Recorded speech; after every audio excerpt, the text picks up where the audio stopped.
विश्वेश्वर ज्योतिर्लिंग और उनकी महिमा के प्रसंग में पंचकोशी की महत्ता का प्रतिपादन। सूत जी कहते हैं, मुनिवरों, अब मैं काशी के विश्वेश्वर नामक ज्योतिर्लिंग का महात्म बताऊंगा, जो महापातकों का भी नाश करने वाला है। तुम लोग सुनो। इस भूतल पर जो कोई भी वस्तु दृष्टिगोचर होती है, वह सच्चिदानंद स्वरूप निर्विकार एवं सनातन ब्रह्म स्वरूप है।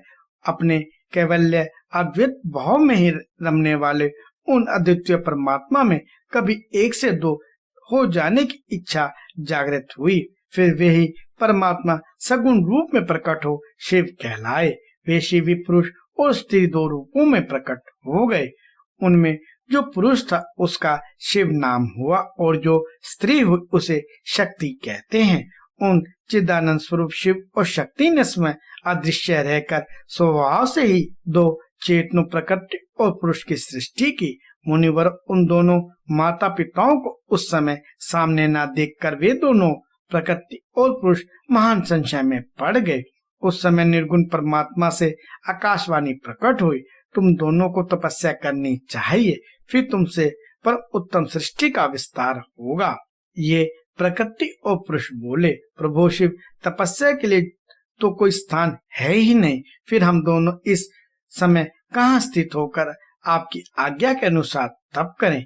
तब निर्गुण शिव ने तेज के साथ वो 5 कोस लंबे चौड़े शुभ और सुंदर नगर का निर्माण किया, जो उनका अपना ही स्वरूप था। वह सभी आवश्यक उपकरणों से युक्त था। उस नगर का निर्माण करके उन्होंने उसे उन दोनों के लिए भेजा। वह नगर आकाश में पुरुष के समीप आकर स्थित हो गया। तब पुरुष श्री हरि ने उस नगर में स्थित हो सृष्टि की कामना से शिव का ध्यान करते हुए बहुत वर्षों तक तप किया। उस समय परिश्रम के कारण उनके शरीर से श्वेत जल की धाराएं प्रकट हुई, जिनसे सारा शून्य आकाश व्याप्त हो गया। वहां दूसरा कोई भी दिखाई नहीं देता था। उसे देखकर भगवान विष्णु मन ही मन बोल उठे, यह कैसी अद्भुत वस्तु दिखाई देती है। उस समय इस आश्चर्य को देखकर उन्होंने अपना सिर हिलाया, जिससे उन प्रभु के सामने ही उनके एक कान से मणि गिर पड़ी। जहाँ वह मणि गिरी वह स्थान मणिकर्णिका नामक महान तीर्थ हो गया। जब पूर्वोक्त जल राशि में वह सारी पंचकोशी डूबने और बहने लगी, तब निर्गुण शिव ने शीघ्र उसे अपने त्रिशूल के द्वारा धारण कर लिया। फिर विष्णु अपनी पत्नी प्रकृति के साथ वहीं सोए। तब उनकी नाभि से एक कमल प्रकट हुआ और उस कमल से ब्रह्मा उत्पन्न हुए। उनकी उत्पत्ति में भी शंकर का आदेश ही कारण था। तदंतर उन्होंने शिव की आज्ञा पाकर अद्भुत सृष्टि आरंभ की। ब्रह्मा जी ने ब्रह्मांड में 14 भुवन बनाए। ब्रह्मांड का विस्तार महेश्वर ने 50 करोड़ योजन का बताया है। फिर भगवान शिव ने यह सोचा कि ब्रह्मांड के भीतर कर्मपाश से बंधे हुए प्राणी मुझे कैसे प्राप्त कर सकेंगे। यह सोचकर उन्होंने मुक्तिदायिनी पंचकोशी को इस जगत में छोड़ दिया। यह पंचकोशी काशी लोक में कल्याणदायिनी, कर्म बंधन का नाश करने वाली, ज्ञानदायित्री तथा मोक्ष को प्रकाशित करने वाली मानी गई है। अतएव मुझे परम प्रिय है। यहाँ स्वयं परमात्मा ने अविमुक्त लिंग की स्थापना की है। अतः मेरे अंशभुक्त हरे, तुम्हें कभी इस क्षेत्र का त्याग नहीं करना चाहिए।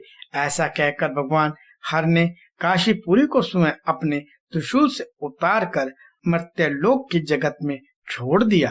ब्रह्मा जी का एक दिन पूरा होने पर जब सारे जगत का प्रलय हो जाता है, तब भी निश्चय ही इस काशीपुरी का नाश नहीं होता।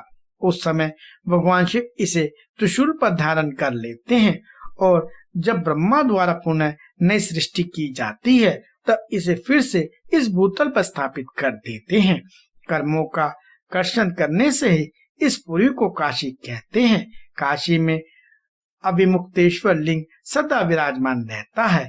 वह महापातकी मनुष्यों को भी मोक्ष प्रदान करने वाला है। मुनीश्वरों, अन्य मोक्षदायक धामों में सारूप्य आदि मुक्ति प्राप्त होती है। केवल इस काशी में ही जीवों को सायुज्य नामक सर्वोत्तम मुक्ति सुलभ होती है। जिनकी कहीं भी गति नहीं है, उनके लिए वाराणसी पूरी ही गति है। महापुण्य में पंचकोशी करोड़ों हत्याओं का विनाश करने वाली है। यहाँ समस्त आमनगण भी मरण की इच्छा करते हैं, फिर दूसरों की तो बात ही क्या है। यह शंकर की प्रिय नगरी काशी सदा भोग और मोक्ष प्रदान करने वाली है। कैलाश के पति जो भीतर से सतगुणी और बाहर से तमोगुणी कहे गए हैं, काल अग्नि रूप के नाम से विख्यात हैं।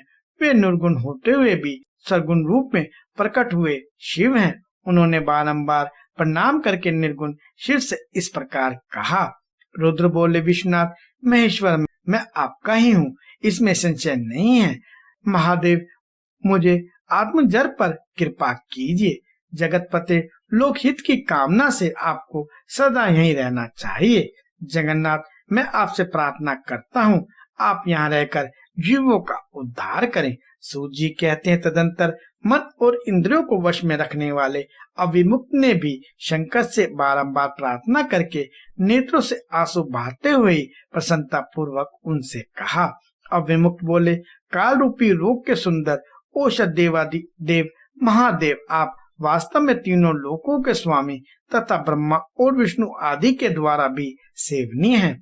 देव, काशीपुरी को आप अपनी राजधानी स्वीकार करें। मैं अचिंत्य सुख की प्राप्ति के लिए यहाँ सदा आपका ध्यान लगाए स्थिर भाव से बैठा रहूंगा। आप ही मुक्ति देने वाले और संपूर्ण कामनाओं के पूरक हैं, दूसरा कोई नहीं। अतः आप परोपकार के लिए सहित यहाँ सदा विराजमान रहे। सदाशिव, आप समस्त जीवों को संसार सागर से पार करें। हर मैं बारंबार प्रार्थना करता हूँ कि आप अपने भक्तों का कार्य सिद्ध करें। सूत जी कहते हैं, ब्राह्मणों, जब विश्वनाथ ने भगवान शंकर से इस प्रकार प्रार्थना की, तब सर्वेश्वर शिव समस्त लोगों का उपकार करने के लिए वहां विराजमान हो गए। जिस दिन से भगवान शिव काशी में आ गए, उसी दिन से काशी सर्वेश्वरी हो गई।